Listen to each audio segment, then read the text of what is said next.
Welcome back. وزیر داخلہ محسن نقوی کی تہران میں ایرانی اہم منصب عباس عراقچی سے ملاقات ہوئی ہے۔ انہوں نے فیلڈ مارشل سید عاصم منیر کا سپریم لیڈر کے لیے خصوصی خط پہنچایا۔ وزیر اعظم شہباز شریف کا ایرانی قیادت کے لیے خصوصی پیغام بھی پہنچایا۔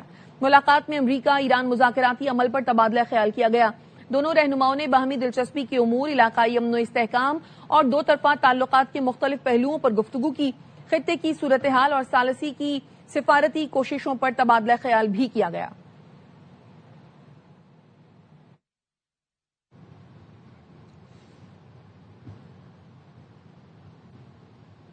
ایرانی وزیر داخلہ سکندر مومنی نے ثالثی میں کردار ادا کرنے پر پاکستان کے کردار کو سراہا ہے۔ گزشتہ روز پاکستانی ہم منصب محسن نقوی سے ملاقات کے بعد تسنیم نیوز سے گفتگو میں کہا، پاکستانی وزیر داخلہ نے دورے کا ایک حصہ دو طرفہ امور کے لیے مختص کیا، جن میں سرحدی سلامتی، انسداد منشیات اور انسداد دہشت گردی شامل ہیں۔ تسنیم نیوز نے ایرانی وزیر داخلہ کا بیان رپورٹ کرتے ہوئے بتایا، پاکستان اور ایران میں سالانہ تجارت $3 ارب سے بڑھا کر $10 ارب کی جائے گی۔ وزیر داخلہ محسن نقوی نے کہا، ایران اور پاکستان کے درمیان برادرانہ تعلقات ہیں۔ جب ایک بھائی کو مسئلہ ہوتا ہے تو دوسرا احساس کرتا ہے۔ ایران کے سپریم لیڈر مجتبی خامنہئی کے لیے فیلڈ مارشل سید عاصم منیر کا خاص خط اور وزیر اعظم شہباز شریف کا پیغام لایا ہوں۔ امید ہے وزیر اعظم شہباز شریف اور فیلڈ مارشل عاصم منیر کی کوششوں سے یہ بحران جلد ختم ہوگا۔ آزاد کشمیر اسمبلی میں مہاجرین کی 12 نشستوں کو آئینی تحفظ حاصل ہے، جسے کسی انتظامی فیصلے سے تبدیل نہیں کیا جا سکتا۔ آزاد جموں و کشمیر سپریم کورٹ نے صدارتی ریفرنس پر رائے دے دی، جس سے عوامی ایکشن کمیٹی کا موقف مسترد اور حکومتی موقف درست ثابت ہو گیا۔ عدالت نے لکھا، مہاجر نشستوں میں تبدیلی کے لیے آئینی ترمیم ناگزیر ہے۔ آئینی مطالبات دباؤ سے نہیں منوائے جا سکتے۔ احتجاج یا سیاسی تنازع انتخابات کے انعقاد میں رکاوٹ نہیں بن سکتا۔ آئینی تبدیلی کا راستہ اسمبلی اور ووٹ ہے، دباؤ اور محاذ آرائی نہیں۔ کالعدم عوامی ایکشن کمیٹی کی مالی معاونت روکنے کے لیے سخت قانون کی کارروائی کا فیصلہ۔ حکومتی ذرائع کا کہنا ہے، کالعدم تنظیم اور اس کے رہنماؤں کے اکاؤنٹس میں رقم بھیجنے والوں کی منی ٹریل ٹریک ہوگی۔ کالعدم تنظیم کو چندہ، عطیہ یا مالی سہولت کاری فراہم کرنا قانوناً قابل گرفت عمل ہوگا۔ Bank transfers, mobile wallets, digital ذرائع سے مشکوک ٹرانزیکشنز کا جائزہ لیا جائے گا۔ کالعدم عوامی ایکشن کمیٹی کے مشتبہ اکاؤنٹس، کلیکٹرز اور سہولت کاروں کی نشاندہی جاری۔ کسی دوسرے نام، مہم یا عنوان کے تحت فنڈز اکٹھے کرنے والوں کے خلاف بھی کارروائی ہوگی۔ مالی ریکارڈ، اکاؤنٹ تفصیلات اور ڈیجیٹل ٹرانزیکشن ڈیٹا قانون کے مطابق محفوظ کیا جا رہا ہے۔ اندرون اور بیرون ملک سے آنے والی مشکوک رقوم کی قانونی جانچ پڑتال کی جائے گی۔ کالعدم تنظیم کو مالی مدد فراہم کرنے والے تمام افراد کو قانونی جواب دہی کا سامنا ہوگا۔ کالعدم عوامی ایکشن کمیٹی کو مالی سہولت دینے والوں کو قانون کے کٹہرے میں لایا جائے گا۔ عوام کالعدم تنظیم یا اس کے رہنماؤں کے اکاؤنٹس میں رقم منتقل کرنے سے گریز کریں۔ گلگت بلتستان میں عام انتخابات کے لیے صبح 8 بجے سے پولنگ جاری ہے، بغیر رکاوٹ شام 5 بجے تک جاری رہے گی۔ اسٹیشنز کے باہر ووٹرز کی قطاریں لگی ہیں۔ بزرگ بھی بڑی تعداد میں ووٹ ڈالنے پہنچے ہیں۔ 9,63,000 ووٹرز نئی حکومت کا فیصلہ کریں گے۔ مسلم لیگ نون اور پیپلز پارٹی میں کانٹے دار مقابلہ متوقع ہے۔ کس کے سر سجے گا حکمرانی کا تاج، فیصلہ ہوگا آج۔ گلگت بلتستان میں عام انتخابات کے لیے ووٹنگ، پولنگ اسٹیشنوں کے باہر ووٹرز کی قطاریں، بزرگ شہریوں کی بڑی تعداد بھی ووٹ ڈالنے پہنچی۔ چیف الیکشن کمشنر راجہ شہباز خان نے پولنگ اسٹیشنوں کا دورہ کیا، سیکیورٹی صورتحال کا جائزہ لیا۔ بہت بڑی خوشی ہوئی ہے کہ لوگ اس الیکشن کو کامیاب کرنے کے لیے جوک در جوک پولنگ اسٹیشنوں میں رش لگا ہوا۔ گلگت میں امن بھی ہوگا اور ترقی بھی ہوگی۔ نگراں وزیر داخلہ GB ساجد علی بیگ نے کہا، کوئی بھی ووٹر اپنے حق سے محروم نہیں رہے گا۔ الحمدللہ اب تک پروسیس چل رہا ہے الیکشن کا، بہت پیسفل چل رہا ہے۔ یہ پولنگ اسٹیشن ایک ہی رکھا گیا، لیکن یہاں ووٹرز کی تعداد بہت زیادہ ہے۔ وہ لوگ آئے ہیں ووٹ کاسٹ کرنے کے لیے، اگر ان کا واقع یہاں پہ ہو گیا ان کو بالکل ووٹ کاسٹ کرنے کا حق ہوگا۔ الیکشن کمیشن کا کہنا ہے، تمام اضلاع میں 1391 پولنگ اسٹیشن قائم کیے گئے۔ ووٹرز کی مجموعی تعداد 9,63,034 ہے۔ گلگت بلتستان اسمبلی مجموعی طور پر 37 نشستوں پر مشتمل ہے۔ 24 نشستوں پر براہ راست انتخابات ہوتے ہیں۔ 6 نشستیں خواتین جبکہ 3 ٹیکنوکریٹس کے لیے مختص ہیں۔ شفاف اور پرامن انتخابی عمل کے لیے 7,678 افراد پر مشتمل انتخابی عملہ اور 12,000 سے زائد سیکیورٹی اہلکار تعینات ہیں۔ حساس پولنگ اسٹیشنوں پر سیکیورٹی کے خصوصی انتظامات کیے گئے۔ گھر سے نکلے، تیر پر ٹھپا لگائیں، پیپلز پارٹی کو جتوائیں۔ بلاول بھٹو زرداری کا پولنگ ڈے پر گلگت بلتستان کے عوام کے نام خصوصی پیغام، کہا ہم عوام کو حق کے حاکمیت، حق کے روزگار، حق کے ملکیت دیں گے۔